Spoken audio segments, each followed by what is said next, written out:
What kind of gameplay can players expect from this game? So it's a third-person open-world action game. The thing is, I guess the core game mechanics are going to be around the combat, and then within the combat, there's melee, there's stealth, there's ranged. But then there's a whole host of other things you can do in the game as well. So from exploration to hunting monsters to collectibles and so on. And then one of our big features, as you get deeper into the game and sort of grow in power, you can also dominate your enemies and turn them against each other. So you can really start to kind of play more of a meta game of manipulating the world. You just mentioned enemies. What kind of enemies can players expect to fight? So one of the things we're really excited about is we have a feature called the Nemesis system. So every single player is going to get unique, memorable enemies. Like you actually create your own bosses, your own sub-bosses, your own villains through the course of the game. And then it's not just the player, those guys are actually leveling up. They're getting different skills, different personalities, different fears, different hatreds. So it's really a huge amount of variety to the fights. And then on top of all those guys, we have some major villains, these guys called the Black Captains, who have been preparing for Sauron's return to Mordor. So we have kind of big tentpole boss fights against those guys. And then we have various monsters and creatures within Mordor as well, like 30-foot high monsters and Caragors. And then we have the ability not just to fight those guys, but also to mount them and ride them and use the monsters against your enemies. So a lot of variety there. What kind of storyline does this game follow?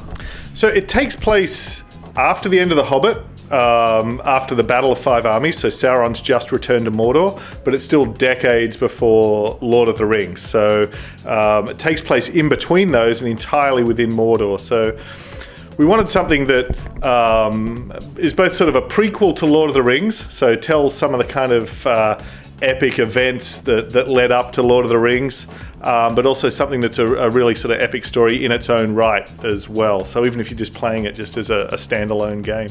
What are you most excited about to showcase with this game? I think, all our experience working on this game, like nothing beats when people get their hands on it and they're surprised. And every time somebody plays, they get some story that's their own. Whenever we ask someone, what was most memorable when you played, it's always something that they did just in their game that we hadn't seen before. So basically, we're just excited about more and more people getting their hands on it. How does this game utilize modern graphics? So the power of next gen has been really important. One is just the fidelity of the world, bringing Middle-earth to life, just the environments themselves, the effects, just, making this world so incredibly immersive.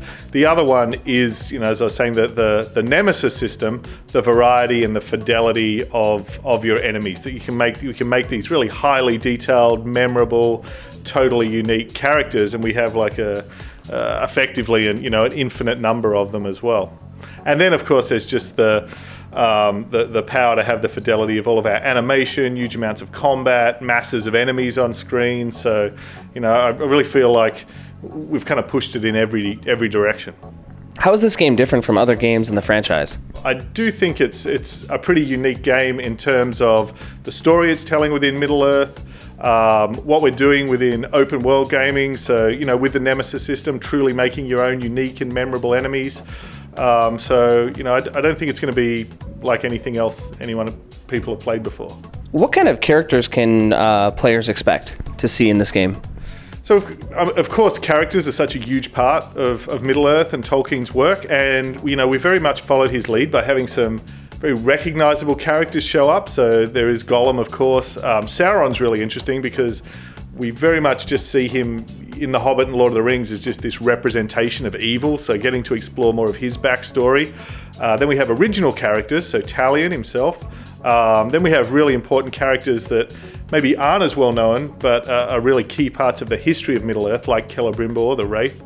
And so, really a wide variety of characters that are familiar, maybe unknown, really important to the lore, and also new ones.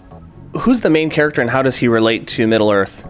So we actually have two main characters. Sort of what's unique about our game is we have this duality. So we have Talion, who is a ranger of Gondor, who was stationed on the Black Gates when Sauron returned and was actually murdered. And then he's resurrected by our other main character, a wraith, who we later learn is Celebrimbor, who is this elf. So it's really the combination of the abilities of these two characters and how they work together as they kind of go deeper into Mordor. How do the two characters create a unique gaming experience for players? So each one of those characters has their own skills. So Talion as a ranger is really capable in melee combat, really capable in stealth, tracking his enemies. Whereas Celebrimbor as the wraith, he has some of the more, I guess, magical abilities. The ability to go into the spirit world, and in particular the ability to bend enemies to your will and to dominate them as well. So, you know, the duality, the sort of two sides of your character really, they each have their own strengths and then they sort of come together and to make something quite unique.